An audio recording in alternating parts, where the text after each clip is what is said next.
Welcome to Alesha Behind the Scenes Below the Line. We are here today at Kelly Collection and we're going to take a little history tour around a costume house, one of the most premier costume houses in Atlanta.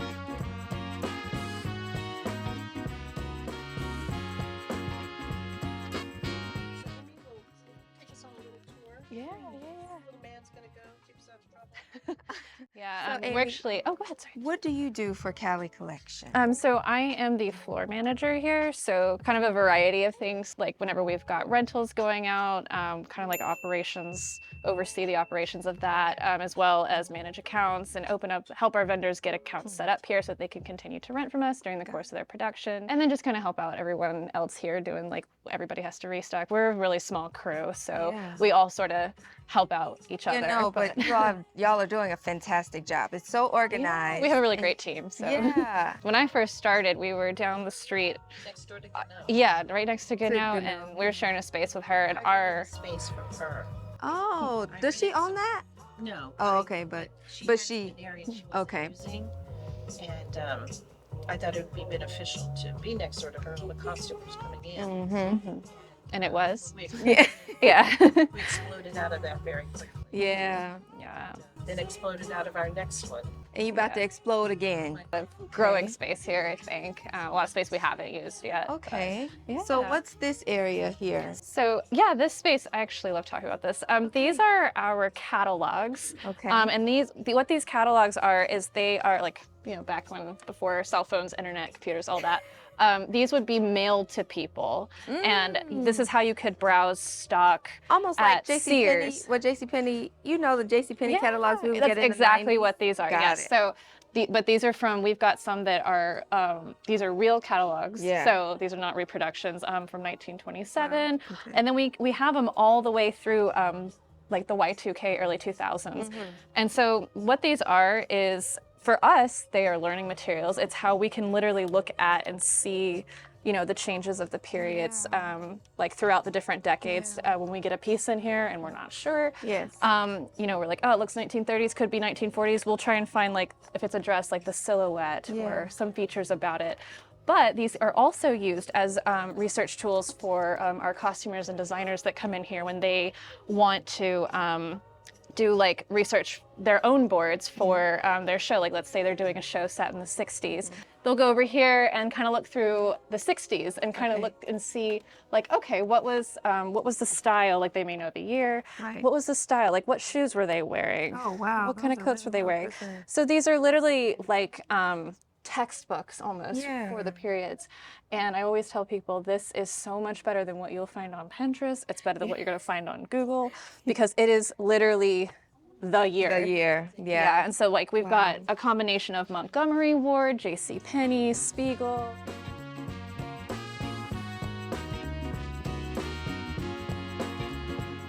So this is our men's accessories. Accessories, Yeah, okay. so like our hats and shoes. Okay. And all the men's shoes are sorted by style, which is different from our ladies' shoes, which are sorted by period and decade. That's because men tended to wear a lot of the same style for a while. Like, these are called wingtips. It's like this very specific style of broguing, which, like, is this little. Oh, it's called broguing. Yeah, and it's this is specifically a wingtip shoe. So that style was used in several decades. I mean, even now men still wear them. So it's sorted more by style for men. So we've got wingtips, which are black and brown, cap toes, general lace-ups that are kind of plain. We have a 70s shoe shelf, and then we've got these white shoes and two-tone shoes. They're more specific, so we kind of have them over here by themselves. So how closely do you work? Does Cha have a vision and you all execute, or do you all work together to figure out the layout that's going to be best? Yeah, it's kind of both of those things. When we first moved in here, this was the biggest space we have ever had to work with. Yeah. But we had this sort of setup similar at our old place, so it was kind of taking that setting and then just adapting to the bigger space and, like, how can we expand it? Because that was the biggest point of moving and relocating, was to expand and make it easier to browse. So yeah, it's always like a collaborative effort, like how we want to and we want to make it easy for the shopper, the costumers, like when they're in here shopping, how is it easiest for them to be able to pull what they need and visually see it. We do have a jewelry room here. Oh yes, let's go in here, darling. Yeah. Let's get the jewels. Yeah, so this is like necklaces, belts, bracelets, earrings. Obviously our necklaces are sorted by like color and type. Our earrings over here are kind of by period. Yeah, It's very general because jewelry, like stuff like pearls, rhinestones, people have been wearing those for decades. So it's stuff that's kind of like can float a bit. Belts are a little more specific, but we have them kind of like narrow blue, narrow green, and then wide green, wide blue. It just kind of goes by type. So, and then all of our brooches, these are the category ones. Look at that. And then we just had so many flower ones, we just decided to put them in the case. A whole display. So, yeah, so that's kind of what this room is. This is the ladies' accessories. So the hats, shoes, boots, purses, gloves, all the stuff you need to like accentuate whatever your outfit is. And you said this room is by period. Correct. So Okay. The ladies' stuff. Okay. Yeah, the ladies' stuff is a bit more specific. So it kind of wraps around here. It starts over here, the early, then wraps around. And then something I think is interesting about this room is that you can see how the hats, the sections get thinner and thinner as you go because women stopped wearing hats kind of 70s, 60s, and then in the 70s because it became more about their hair. And then like our 80 section's quite small, just mostly because there just wasn't as much hat wear. Let's see what the 80s hats look like. Here? That's gonna be here. I think Brooke Shields. She had little hat, these little straws. That pink hat's a great 80s ones. There's a few in here that are more too.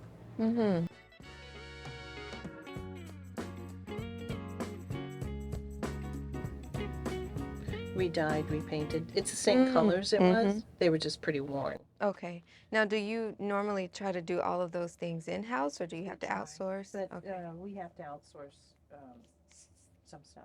Okay. Now, so you said that oh my goodness, look at that hat. I want that right now, so I can sleep in that. That is beautiful, and look at that one.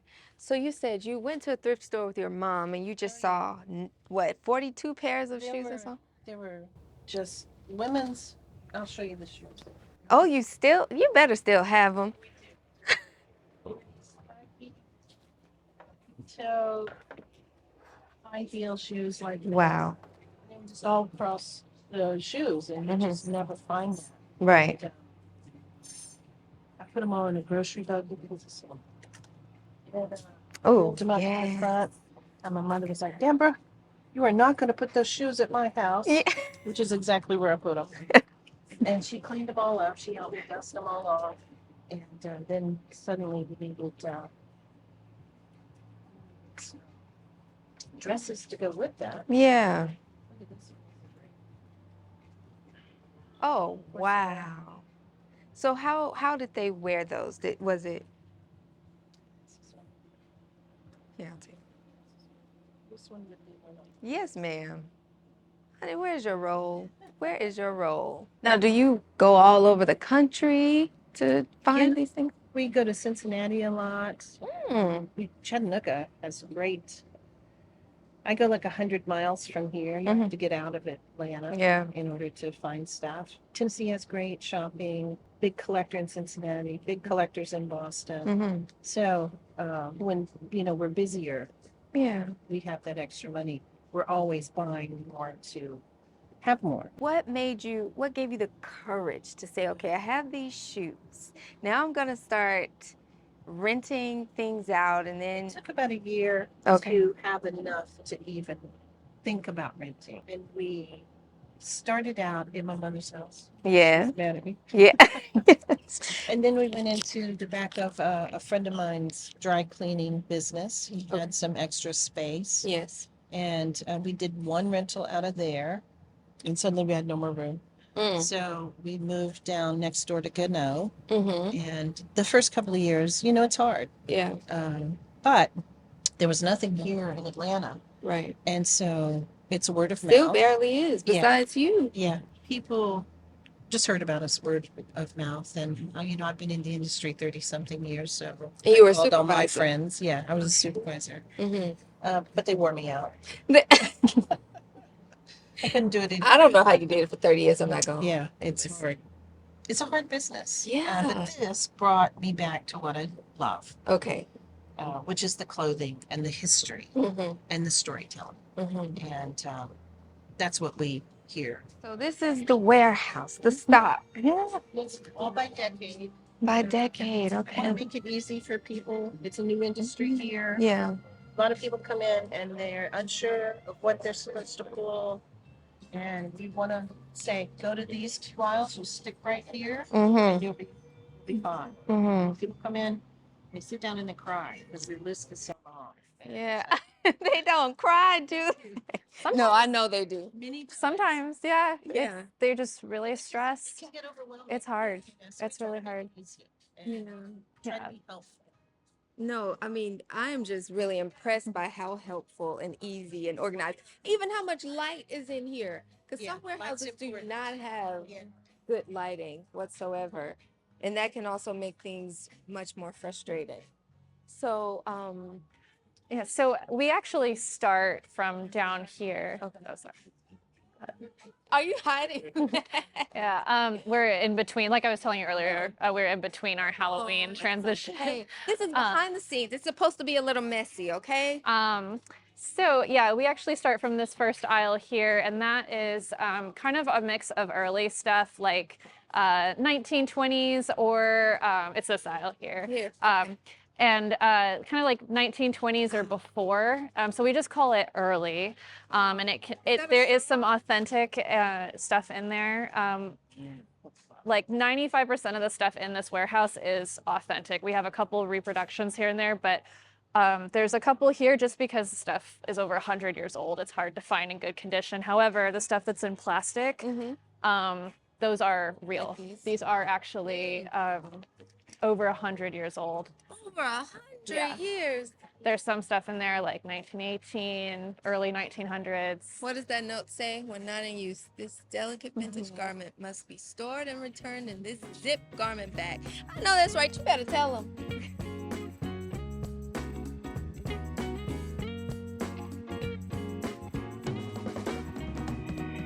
Yeah, this is kind of starting our next period. So it's like this aisle is like some 30s, some Depression, and some of these are authentic. You said some Depression. Yeah, so some of these dresses over here are Depression, and then on this end it's 40s and 50s ladies begins. So people dress differently during the Depression because... Yeah, these dresses here, so we have a small little section here. They're just more run down because you had different types of wardrobe for like different classes of people, different groups of people back then. So it was like, people in the Depression, they wore these really kind of worn down things because that's just what it was the Depression. So, and then, but yeah, a couple of these like are today real. is giving,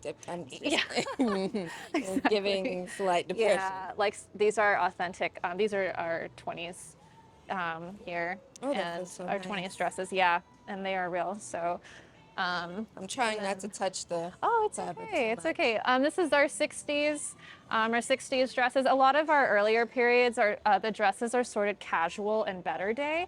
And what that means is basically like a casual dress. It's just kind of like what you're wearing at home. Like women used to dress up for everything. So yeah, even that, and just like you put on your dress to just do kind of like go get the mail, go get groceries or something. So that would be like a casual dress. And then you've got your better day dresses. Better day dresses, that's what you wear to lunch. That's what you kind of, it's a little more businessy as well. Not always for work, but it can kind of, it's just a step up from casual. Right. My favorite, I love the suits. Yes. The 60s yeah, the suits are really cool, especially in the 60s. This kind of actually starts our knit suits. The 60s was really, really different from a lot. Yes. I'd wear this now. It's cute. It's very, very cute. If it was pants. Those skirts never fit me well. Not with hips. That's actually something that's really challenging for us too, because a lot of these clothes are from, they're really from the 40s, 50s, 60s, but people were completely different sizes back then. Yeah. And like today, there's like a lot of larger sizes, which is really easy to shop for, but not in vintage. So a lot of times, like people will come in asking us for skirts in the 1940s in certain sizes, and we're like, we just don't have it. Right, And yeah. that's when the manufacturer and making something comes into play. So, Got it. so you can take a skirt from here, pattern it, and then make it into a different size or size that fits your actress. And is that something people can ask you all to do, or they normally do We that? have someone that we work with Okay. that does that and does it beautifully. Mm-hmm. We've made a lot of things for Marvel, a lot of just all kinds of stuff. Yeah. Even if you have your own workroom, sometimes that workroom fills up Mm-hmm. and they've got their own issues they're trying to deal with. So then maybe they make their number ones and we make all their multiples. Okay.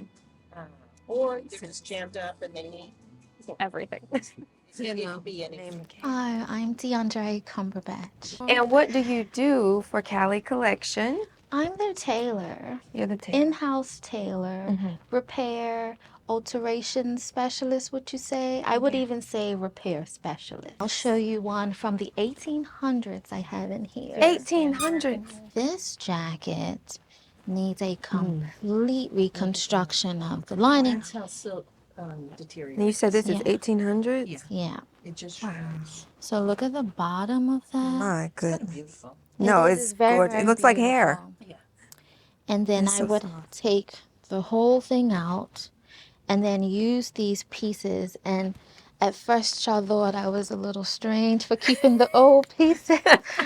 And I just cleaned out my purse, so I don't have the old pieces in my purse. But they're so beautiful. The deterioration of like the sleeves and the top.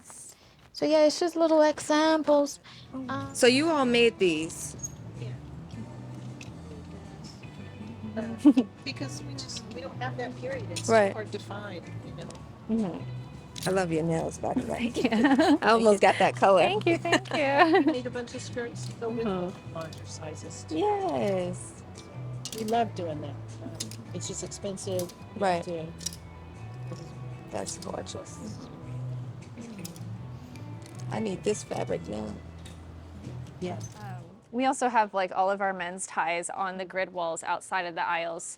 They're almost kind of like by period. The ties are sorted by period, but on the outside of each aisle to make it easier to shop. This is where our men's starts. Okay. So our 40s, 50s suits here. A lot of our men's stuff is 40s through 60s, like the shirts, because the collar changes in the 50s and 60s were really slight. Yes. And a lot of men, or men just or older people in general, would wear the same like shirts from the 50s in the 60s. Like, when the decade changes, it's not like you buy all brand new clothes. You're still wearing your closet. So we have a lot of our men's stuff and the early stuff just in this aisle. And then I love these Letterman jackets. yeah, those are really popular too. They're very specific and they're very hard to find. Yeah. Yeah. So Probably because people keep those types of things. you yes. think. Yeah. Something that's kind of unique about our space is that a lot of other costume houses will have a men's section and then a ladies section that's completely separate. Right. The way we've done it is actually men's and women's. Each decade you're shopping and you've got your men's and your women's kind of together. And we do that just so you can get all your stuff in one place. This is actually starting our 70s. Our 70s is the largest stock that we have. It actually goes from this aisle almost all the way to the end of this front section. I just love it. Look at this. Yeah, and you can tell just by looking down the aisle how colorful. And then our men's aisle starts. We're still in 70s. Still- okay. Yeah, our 70s is very large. Okay. So this is our men's stuff. And then everything is by category still, which is another way to kind of make that easier. You got all your shirts together in one aisle, but then separated by style for that period. Man. Yeah. This is our kids area here. Let me move this real quick. Okay. So this is our kids section, and it's separated by boys and girls, but kids is something that a lot of people don't think about, but it does go out on almost every show. Like there's a bunch of kids or just one kid, and then you need clothes to match that period for them too. So that's what this these aisles are here. No. So I worked on a show and all of us missed it, right? It wasn't period, but there was a character who was a kid, and we get to the day that they're supposed to shoot, and we're like, we don't have any clothes. They had not even shopped the child whatsoever. Oh, no. That's how sometimes they're look. But it worked out just fine. yeah, it's important. Kids are a little different to shop for too, because a lot of them are wearing hand-me-downs. So like they may be wearing something that's like maybe not even from that period exactly. Okay. So and collecting kids, it can be a challenge for that same reason as well, because kids dirty stuff up. They Right. grow out of it real quickly, so it gets tossed, you know. So it's really cool when we can find period kids. Like Yeah, it's, like, it's look at- really cool. These are our evening gowns. These are evening gowns, and then behind you is wedding, which are separated by period as well. And then we've also got winter coats up here, swimwear. These are kind of just a mixture of things, but yeah, our evening gowns actually go out quite a bit. If you've got like a ball scene or you know some kind of wedding or something like that, and you need dressy stuff for that period. Yeah, and then down here, so this is we're kind of going backwards, but 90s here, Okay. 90s Y2K area here. This is giving living single. You know what living single Yes, is? yes, of course. Yeah, the 90s was also super colorful, so like Yeah. you can kind of look down here and even just see. This is my that. time here. I still have some of this stuff, so maybe I'll bring it to y'all. Yeah, we're actually in the process of expanding our space, which is why you see some rails above you that are empty. Okay. Those are left empty intentionally so that we can have the space to grow a section if we need to, or expand a certain section when it starts to fill up. This was somebody's bed sheet at one point. Well, then you're gonna love this next style. This is our denim, 80s, 90s denim and cocktail kind of fun stuff. These are amazing, these trench coats. This one in particular. This is hand painted. Hand painted, yep. This one is like just really cool. That is Yeah. something people wear now. Yeah. We're back. We are back. And these are originally like our 80s, 90s things, but yeah, everything makes a comeback at some point. And then this next style here, or these next three really, are our workwear. Okay. Which is really important because you might have a mechanic or a postal worker. You got a scene, you got to dress them as well. Yeah. And maybe they're a postal worker from the 1960s. You got to Yeah. dress that as well. So this aisle has more of the generic workwear like pants, jackets, shirts, coveralls. Then things get a little more specific. Over here you've got your pilot, postal worker, medical, hospital, some ladies' aprons, and then chef. Now, did the hospital gowns, did they change much? Not really. Okay. No, these are more just, and see we this always let people over dye them or age them up Okay. if they need, because if you got a lot going on in a hospital, you might not have like a very brand new crisp Yeah. gown for your characters. So that's kind of what that is. And then this last aisle is our law enforcement, all those acronyms. We've got Wow. turnouts, we've got cops, we have sheriff. Yes. Let those. me move this down for Are you. did you all age these or they were like this? Those are actual real ones, so they were like that. Oh, so they were in a fire. Yes. Oh my. Look at that. That is pretty cool. Yeah, we've got like a couple Oh, the whole different detention. kind of windbreakers, some FBI stuff, and then just uniforms also go out quite often, like your police, your Especially sheriff. here. Oh. And then they can always add the patches that they want onto the shoulders. If Okay. they need like something, they might have like South Fulton County or something, so they can add that, and we're totally fine with that. Most of the stuff they can age up, dye, over dye. So. Yeah, because it's probably helpful for Yeah. the next people. Exactly. Well, that's all. That's all. Yes. Did you enjoy that? Yeah. Okay. I'm gonna get you your own YouTube. Thank you for watching. Don't forget to subscribe, like, leave a comment, please, and turn on your notification bell. See you later.